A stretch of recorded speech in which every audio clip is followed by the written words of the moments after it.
Nag-propose siya sa'yo. Pero hindi sa kasal. Oo. Anong proposal yun? Sabi niya, pwede bang maging best man kita? Oh. Kuis Jong, ba't pumayag ka kung ano na sinasabi sa'yo sa dressing room niyan? Muntik na hindi pumayag. Ay, akalain mo kung hindi ako pumayag, wala siyang best man.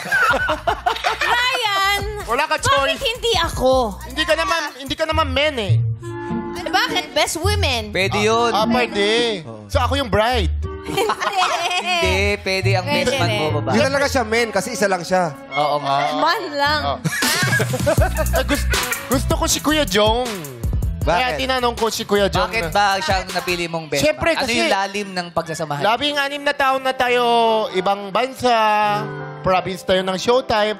Siya yung roommate ko eh. So marami siyang alam sa'yo. Oo. Pero pag natutulog kayo, anong suot nyo? Ha? Sando.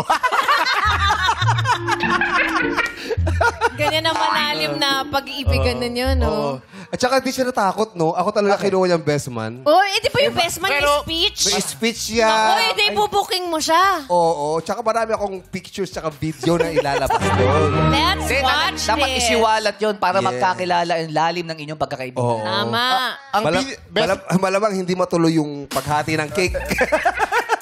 Basman kita, pero wag ka na pupunta. Ako pa akong bahala sa'yo, Ryan.